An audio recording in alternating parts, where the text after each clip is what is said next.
एक ज़मीनी इलेक्शन के बाइकआउट का फैसला भी किया है। उस पर शाह महमूद कुरैशी साहब ने खबर आई है कि उन्होंने खान साहब को मशवरा दिया कि हमें सियासी मैदान खाली नहीं छोड़ना चाहिए। असद कैसर साहब ने सख्त तनकीद की है, अपोजिशन की जमातें आपके साथ खड़ी हैं, उनका ये निज़ाम ठीक नहीं है, हाइब्रिड निज़ाम है।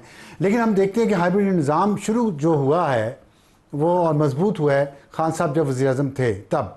तो अब आपको इस निज़ाम से इतनी शिकायतें क्यों हैं? सिर्फ इसलिए देखें, एक आज मैं कहीं पढ़ रहा था कि खान साहब ने जो एंटी स्टैब्लिशमेंट हुए हैं उस वक्त हुए जब उनको इक़्तिदार से निकाला गया उसके बाद, तो ताकि वापस इक़्तिदार में आ सकें। ये इल्ज़ाम किस हद तक दुरुस्त है? देखिए अबसार साहब, ये जो बात है खान साहब को, जब वो आपको याद होगा साइफर जिस तरह आया और खान साहब ने तो बड़ा खुल के ये बात की कि इस तरह से जो है वो अमेरिका की तरफ से भिजवाया गया है और बाजवा को चाहिए कि यहाँ अपना रोल अदा करे। ये तो बिल्कुल साथ मिल के, साथ दूसरी पार्टियों ने मिल के इमरान खान साहब को जिस तरह हटाया गैर आइनी तरीके से, जो आज भी 26वीं तरमीम गैर आइनी अदम एतमाद नहीं, अदम एतमाद जो है वो आपकी हुकूमत हो और अचानक से जब बाहर से कोई लेटर आए और उस सूरत के अंदर लोगों को आप उठा के आप कहें जी आ जाएं, नहीं, वो तो खान साहब ने खुद कह दिया अब इतनी बार कि वो हमें नहीं करना चाहिए था, या वो अब उनके बेटे वहाँ जाके कह रहे हैं अमेरिका में हमारी आखिरी उम्मीद ट्रंप है। ये कहा नहीं, देखें जो तो छोड़ें, देखें जो जहाँ अमेरिका की बात है या किसी और मुल्क की बात है तो किसी जगह भी उनके बेटे जो हैं जाकर आवाज़ बुलंद कर सकते हैं। उनके वालिद को ना कैद किया गया है। सवाल ये है कि हाइब्रिड निज़ाम खान साहब ने मजबूत किया इस मुल्क में, अब क्यों शिकायतें हैं? नहीं, कोई मजबूत नहीं किया। देखें, मैं आपको वाज़ेह कहता हूँ, देखें रिकॉर्ड पे बात यह है कि मुझे बजट पास करवाने के लिए एक PM हो, ठीक है जी, उसके साथ बाकी तमाम इदारे जो हैं उन तमाम इदारों को साथ लेकर चलना होता है। अब आर्मी हो आपकी, उसके अलावा दीगर इदारे हों, नैब है या बाकी हैं, वो तमाम के तमाम साथ चलते हैं। उसका मतलब ये नहीं है कि आप किसी उसके इलीगल काम को एक्सेप्ट करेंगे। अगर खुददारी के ऊपर बात आई, अड्डे तो किसी ने भी नहीं दिए, अभी भी नहीं दिए। देखिए तो खुददारी की बात उनको हटा के अड्डे दिए जाते हैं ना। देखिए आज जो दहशतगर्दी है मुल्क के अंदर, क्या आप समझते हैं कि वो जो है वो कंट्रोल हो गई है? क्या वजह है? क्यों दहशतगर्दी है? क्यों हम अफगानिस्तान के लोगों को यहाँ से धक्के मार के बाहर निकाले? लेकिन 2013 में जब आपके पास खैबर पख्तूनख्वा था 2008 में, तो उस 2013 में 2013 में जब आया आपके पास खैबर पख्तूनख्वा, उस वक्त तो वहाँ पे फिर अमन आ गया। तो उसके बाद दोबारा ये कैसे हुआ है? देखें वापस लाने से हुआ है ना, आपकी हुकूमत लेके आई नहीं। देखें इमरान खान की जब हुकूमत थी हमारी, इमरान खान ने नहीं उनको लाया, वहाँ बाजवा ने जब ये आकर बात की थी और उस वक्त बाकी जमातें भी, बाजवा साहब लाए TTP को।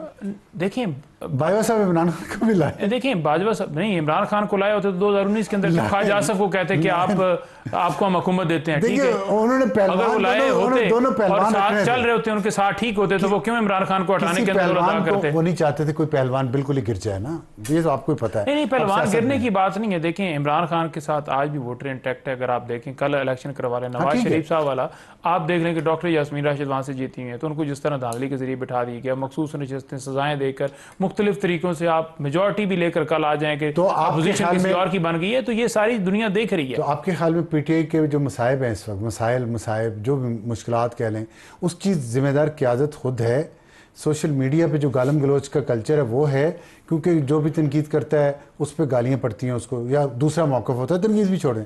क्या आप नहीं समझते कि जमहूरी और सियासी पार्टी होने की वजह से आपको अपनी पॉलिसीज थोड़ी बदलनी चाहिए? नहीं, देखें अगर आप बात करें ना कि मसाइब हैं, ये मसाइब जो हैं ये पाकिस्तान के हैं, पाकिस्तान की अवाम के हैं। PTI जो है वो एक जमात है और उस जमात के साथ लोग अटैच हो गए क्योंकि इमरान खान साहब ने इंसाफ की बात की, पाकिस्तान में रूल ऑफ लॉ की बात की और लोगों के लिए जो है उन्होंने कुर्बानियाँ दी, अपनी जान तक जो है उन्होंने दाव पे लगाई, उन पर गोलियाँ तक चलाई गई।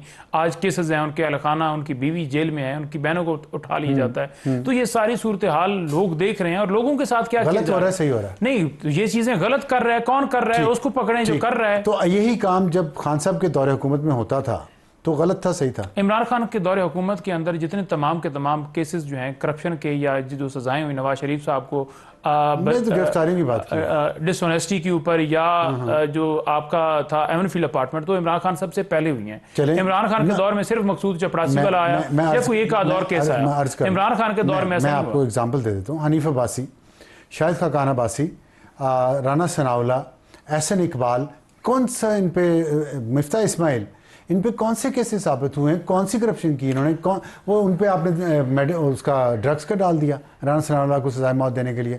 तो क्या खान साहब मरीम नवाज को बाप के सामने गिरफ्तार करके जेल में डाला तो औरतों मर्दों को ये बात क्या आप नहीं समझते अखलाकी जिम्मेदारी है पीटीआई की कि वो अपनी माजी की गलतियों पे माजरत करे, तभी लोग उन पे एतबार करेंगे ना। वो कहते नहीं माजी में हमने माजरत नहीं करनी, आइंदा हमने वादा नहीं करना। आप साहब गुजारिश ये है कि बाप बेटा, उसकी वालदा या उसका कोई और बंदा कोई भी अगर जुर्म करेगा तो इकट्ठे बैठे हैं तो इकट्ठे गिरफ्तार होंगे ना। नहीं, अगर बुशरा बीबी ने, मैं साबित कर दूंगा, अगर बुशरा बीबी ने रिश्वत ली है मलिक रियाज से, देखें आप साबित करें ना किधर लिए कोर्ट में हुआ ना। नहीं साबित हुआ, नहीं साबित हुआ। अब अगर साबित हुआ होता, आज बैरियर टाउन बंद ना होने की तरफ बढ़ रहा होता, वहां कब्जा ना किया जा रहा होता, वो सारी दुनिया को पता है कि कैसे वादा माफ गवाह आजम खान हो, परवेज खट्टक हो, ये सारे वहां पर लाए गए, सबको पता है। अलकादर ट्रस्ट केस के अंदर 1 रुपए की भी करप्शन साबित नहीं, जितने गवाह, जमीन ले ली, देखिए जमीन कैश ले लिया, जमीन हीरे जवाहरात के एक एक चीज पे पूछ लीजिए, जमीन ले ली, इमरान खान के नाम पर नहीं है, बीबी के नाम पे नहीं है, ट्रस्टी है, इमरान खान ट्रस्टी है, बुशरा बीबी ट्रस्टी है ना, ट्रस्टी है, ट्रस्टी ऑनर नहीं होता। मैं नहीं बना,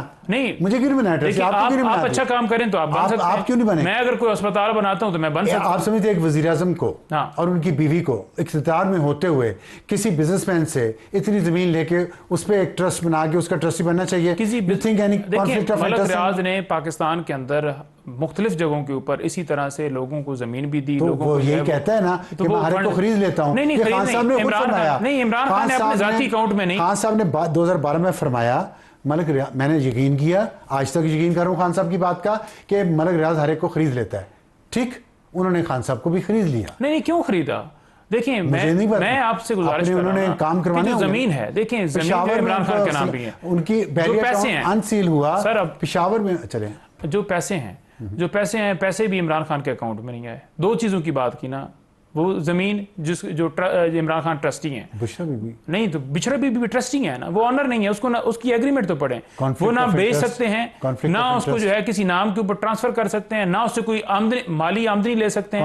1 रुपए नहीं, कॉन्फ्लिक्ट ऑफ इंटरेस्ट तब होना जब उनकी जेब में कोई पैसा जाए या उनके बच्चों के नाम पे कल इंतकाल नहीं। फेवर क्यों लेनी? नहीं, फेवर उन्होंने अपने लिए नहीं लिए, उन्होंने लिए पाकिस्तान की आवाम के लिए, ठीक है। और दूसरे रह गए पैसे भी आज हुकूमत के पास हैं, उससे वो यूनिवर्सिटी बना रहे हैं, ईदी को दे देते। देखिए ईदी ने काम किया, ईदी ने तो इमरान खान ने शौकत खाना बनाया ना, ठीक है ना, किसी से लेके जब वो वजीर आज़म है, शौकत खान बनाया, वजीर आज़म नहीं थे, नहीं देखें, किसने इतराज नहीं किया? वजीर आज़म कौन इतराज करता? आज भी कहते हैं जी नवाज शरीफ साहब ने ये कर दिया, उसमें पैसे दे दिए, फलां कर दिए, वो तो फैक्ट्स है ना। मैं इतराज की बात कर रहा हूँ, इतराज कॉन्फ्लिक्ट ऑफ इंटरेस्ट का इतराज तब हुआ जब वो वजीर आज़म थे, उनकी वाइफ वजीर आज़म हाउस में रहती थी, फर्स्ट लेडी थी। आप ट्रस्टी बनते हैं किसी से, वजीर आज़म हाउस में कब क्वेश्चन होगा पूरी दुनिया में। देखें वजीर आज़म हाउस में, वो तो इमरान खान बनी गाला में रहते थे, कौन कहता है वजीर आज़म हाउस में? उनके पास ही था ना। नहीं, ये जिन्होंने हर जगह को कैंप ऑफिस डिक्लेयर कर दिया है। अब पिछले दिनों आपको पता है यहाँ इस्लामाबाद के अंदर कैंप ऑफिस बनाने जा रहे थे, लाहौर में, हर जगह पर करोड़ों रुपया तो लोगों का खा रहे हैं। हमारा टॉपिक ये था कि पीटीआई के मसाइब का जिम्मेदार आप नहीं समझते सोशल मीडिया है? पीटीआई ये पाकिस्तान के मसाइब का जो जिम्मेदार है, वो आपको पता है कि जो लोग इस फार्म 47 वाले लोगों को लेकर आए हैं ना, वो और ये तमाम लोग जिम्मेदार। ये इल्जाम आप पे भी लगता है 2018 में? देखिए हमारा सच बोलना चाहिए ना। देखिए 2018 की पिटीशन लेकर आ जाए, हल्के लेकर आ जाए, फार्म 47 लेकर आ जाए, यही कहते हैं। मैं लेकर आ जाता, मैं लेकर आ जाता, 2018 के ले आते हैं, वो ले आए। देखें, एक भी नहीं लेकर आते। देखें फाफिन की रिपोर्ट है कि 60 हल्के ऐसे थे जिसमें जीत का मार्जिन हारने वाले वोटों के तादाद से ज़्यादा, मुस्तरद शुदा वोटों का मार्जिन जो था वो तादाद ज़्यादा थी जीत के मार्जिन से। ठीक है, फाफिन की रिपोर्ट है। फिर जहांगीर तरीन का त्यारा चला, आपको पता है। फिर इसके बाद खान साहब खुद कहते रहे मैं बजट पास करवाने के लिए भी मुझे लोकल कमांडर को कहना पड़ता था। कह चुके हैं ना, तो छोड़े इन बातों को, आगे चलना है कि नहीं चलना? देखें, अगर कोई बंदा आजाद जीतता है वो कर सकता है, नंबर 2 बात आपने की कि आर्मी का कितना रोल था, तो इतना रोल था कि इमरान खान के दौर के अंदर अदलिया आजाद थी, इदारे आजाद थे। इमरान खान ने कभी ये नहीं कहा जिसने हनीफ अब्बासी को सजा दी। देखिए हनीफ अब्बासी ने 2 नंबरी किए तो राना सनाउल्लाह ने जो है वो कोई काम किया तो उसको सजा होगी, कोई इदारा केस बनाएगा तो सजा होगी। शरियार अफरीदी ने कुरान उठाया था, देखें किधर से वो निकली है? किसने कुरान उठाया था? शरियार अफरीदी ने कुरान उठाया था, तो उसने बताया कि उसको जैसे उस इदारे ने बताना है कि ये मामला इसके सामने है, अब आपने इदारे पे डाल दी बात। नहीं, इदारे पे शरियार अफरीदी ने गाड़ी पकड़ी, राना सनाउल्लाह को सजा होनी चाहिए। नहीं, ख्वाहिश किसकी क्या होनी है? जिसने करप्शन की है, 2 नंबरी की है, जिसने काम किया उसको सजा होनी है। वो केस ही गलत था, झूठा था ना। तो इमरान खान ने केस थोड़ी बनाया, इदारों ने बनाया। वज़ीर आज़म वो नहीं थे? नहीं, वजीर आजम वो थे, तो डेफिनेटली कोई इदारा केस बनाता है तो इदारे का यही असूल हम मौजूदा हुकूमत पे लगा सकते हैं? नहीं लगा सकते। क्यों? क्योंकि ये जाकर प्रेस कॉन्फ्रेंस करते हैं, ये वहां जाकर खड़े होते हैं, ये कहते हैं कि इन्होंने पैसे लूटे हैं, ये कहते हैं इन्होंने करप्शन की है, ये कहते हैं कि इद्दत केस बिल्कुल जायज है। ये अता तारड़ साहब उस जो आपके खावर मान का उसको लेकर अदालत में पेश होते हैं। फिर जब वहाँ वकील जो है कोई अगर उससे बात करता है कि आप क्यों गोलमरी कर रहे हो, तो उसके ऊपर दहशतगर्दी के मुकदमात बना दिए जाते हैं। मेरे ऊपर खावर मानका का मुकदमा दर्ज किया है, तो ये इन्होंने बनाया है। खावर मानिका साहब को लेके ये लोग वहाँ अदालत में जाते हैं, गलत है। इसी तरह खान साहब को ही चाहिए था खावर मानिका को लेके उम्रे पे ना जाते।